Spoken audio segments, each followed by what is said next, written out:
I have severe ADD.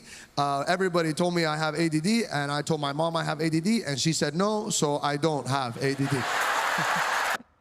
SNL comedian Marcelo Hernandez hits on a truth that resonates for many beyond the laughs. The joke that he wasn't allowed to have ADD hits on a deeper truth that many relate to, especially Latino and immigrant households where mental health is not just misunderstood, it's taboo, just like he talks about in his stand-up special.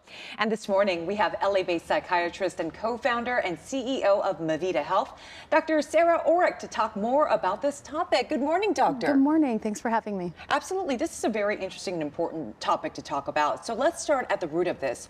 Why do you think mental health is so misunderstood in some cultures, especially Latino ones? I think it's about the language. Okay. It just simply doesn't exist in some of these homes. And we think about resilience as being so strong for immigrants. And so you do hard work, you get through the tough stuff, and you're not allowed in some ways to talk about mental health issues. It's because, you know, I think our parents who were immigrants, people whose parents were immigrants, struggled and just got through things, right? And went through so much. And actually in the stand-up, Marcelo does that, right? He says, I told my mom I have depression, and my mom said, I've been through a lot. Right. If anyone's gonna have depression, it's me. So it's really tied to circumstances or context, as if like only if you have tremendous hardships can you have mental health issues, but that's not what mental health issues are. Certainly the contextual factors matter, but there's something biological that's occurring, that someone has a vulnerability for depression, anxiety, ADHD. See, that's important to point out, the biological factor. I think that's misunderstood so much. And doctor, why do you think moments like Marcelo's stand-up special are so important in bringing progress to these conversations? Oh, it's incredibly important. There's so much, I think, in terms of Latino and immigrants that are suffering because of immigration sort of actions. And so I think even more, Latino mental health is really suffering right now. But when you can add comedy, it's light. It's funny. You even see Marcelo's mom laughing, and most of the jokes are about her. But there's something about it that just sort of pokes the unsaid or the unspeakable, and I think it's so fantastic, and the special's really good. Yeah, it's that kind of breaking the barrier there, right? Get through that barrier. Like, it's not so serious. We can laugh about it together, and then we can talk about these real issues that truly impact so many Latinos. Only 40% of Latinos are getting the mental health that they need. That's shocking. 14%. In the last year got mental health treatment. So, doctor, do you think that younger generations are making this topic maybe less taboo? Absolutely. And I think that's so important. We have more language about it. Sure, there's some, I think people are laughing about how many times young people say, this triggers me, or but you know what? In the end, I think it's really important to start to talk about these things because we all go through some kind of mental health struggle.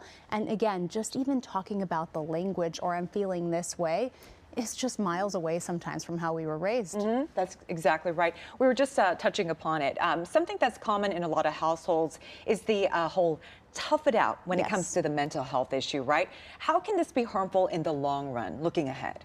That ultimately, if you have a vulnerability and you're just toughening it out, your resilience actually isn't going to be that great, and things are going to build up. So eventually you'll get burned out of work, you'll have difficulty in your relationships. Things just sort of add up. So I think talking about it, support systems, those are all so important. And a comedy special that allows you to say, hey, that sounds like me. You know, that's so true. Laughter is the best medicine. I always say that. It's the most adaptive coping mechanism. That's great. Doctor, how can people get more resources, or what should be their first step if they find themselves, you know, recognizing the signs and symptoms? Well, listen, Marcelo is a successful comedian on SNL. He even went through this. So you're not alone, I think, is the first step. But talk to your friends, talk to your family. If you have a trusted doctor, start talking to them. And therapists are available. You know, some of us are Latino even, so we have the same background. But I think just starting to talk about it with your friends. Just like, you know, we gotta make something and improve the stigma for sure. 100%, and maybe also help our parents in the process, right? That too. I love this special because, again, a lot of the jokes about Marcelo's mom and sort of maybe her failures in some way, and yet she is such a huge part of it. They're hugging. I think he introduces her. And and she introduces him for the special, but I just think that even our parents sometimes, especially immigrant parents, those are my parents, you know, they don't have very much language, and children can teach parents a little bit about how to express their feelings and some of their mental health issues. I firmly believe that. I believe, you know, parents, our generation, our parents' generation, didn't have an outlet like young people do today. Or permission. Or permission, yes. Exactly. So That's maybe, right. you know, break down those walls, break down this taboo, and really help, you know, every generation, because we're all affected by mental health issues. That's absolutely right. Yeah. Dr. Sarah Oreck, thank you so much. Thank you for having me. Our pleasure. Important conversation.